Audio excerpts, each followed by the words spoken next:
Hello viewers 9 सितंबर 2022 को queen Elizabeth II वफात पा गई। इनकी वफात पर मुख्तलिफ हलकों से मुख्तलिफ तरह का व्यू सामने आ रहा है। बहुत सारे लोगों की तरफ से उन्हें बादशाहत के काले दौर की एक यादगार के तौर पर देखा जा रहा है और उनके दौर में उनकी कॉलोनीज पर होने वाले जुल्म सितम को याद किया जा रहा है, जबकि दूसरी तरफ ब्रिटिश और बहुत सारे और हलकों की तरफ से उन्हें खिराज तहसीन यानी ट्रिब्यूट भी पेश किया जा रहा है। आज की वीडियो में हम उनकी लेगेसी पर एक नजर डालने की कोशिश करते हैं। मलका एलिजाबेथ 1952 में अपने वालिद किंग जॉर्ज 6 की मौत के बाद 25 साल की उम्र में बरतानिया की मलका बनती हैं। इनकी 70 साल की हुकूमत में बरतानिया के 14 प्राइम मिनिस्टर्स रहे, जिनमें विंस्टन चर्चिल और मार्गरेट थैचर जैसे मजबूत प्राइम मिनिस्टर्स मौजूद हैं। मलिका का पहला क्रेडिट तो इतने मजबूत प्राइम मिनिस्टर्स की मौजूदगी में मोनार्की के इंस्टीट्यूशन को रेलेवेंट रखना है। अपने दौरे हुकूमत में मलिका बरतानिया की आवाम में मकबूल रही। वो अपनी कॉन्स्टिट्यूशनल मोनार्की का सारा क्रेडिट अपनी आवाम को दिया करती थी, क्योंकि डेमोक्रेसी के राइज के साथ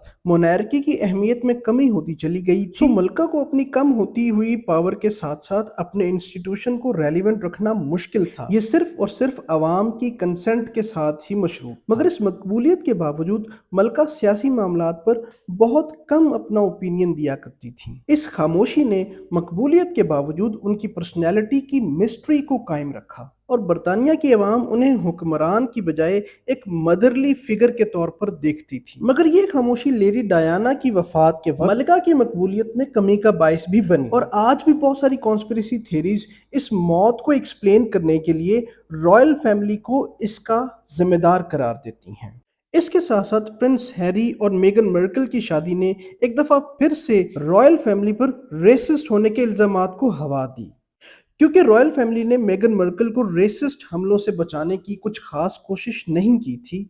और ओपरा विनफ्रे को दिए गए इंटरव्यू से ये वाज़ेह है कि ये रेसिज्म हैरी और मर्कल के यूके छोड़ने की वजूहात में एक बड़ी वजह थी। प्रिंस विलियम्स ने इन इल्जामात की तरदीद की कोशिश भी की, मगर रेसिज्म के मामले में प्रिंस विलियम्स का अपना किरदार कुछ बहुत शानदार नहीं। ये तस्वीरें सोलोमन आइलैंड्स की हैं, जब विलियम और उनकी बीवी केट कॉमनवेल्थ की सिल्वर जुबली मनाने के लिए सोलोमन आइलैंड में मौजूद थे। ये तस्वीरें वाज़े तौर पर गुलामी की रिवायत की अक्कास हैं। अगरचे क्वीन खुद तो गुलामी को एक नफरत अंगेज इंस्टीट्यूशन कह चुकी हैं, मगर बरतानवी ताज की तरफ से जो आधी दुनिया को गुलाम बनाया गया, उस पर कभी उनकी तरफ से माफी नहीं मांगी गई। मोनार्की का डायरेक्ट ताल्लुक स्लेव ट्रेड के साथ भी मौजूद है। क्वीन एलिजाबेथ I ने कैप्टन जॉन हॉकिंस, जिसने पहली मर्तबा अफ्रीका से स्लेव्स को पकड़ा और अमेरिका ले जाकर फरोख्त किया, उसे पूरी तरह से सपोर्ट किया था। लिहाजा बाद मुबस्सरीन के मुताबिक ये जरूरी था कि मलिका अपने इस पास्ट से लाताल्लुकी का इजहार करती।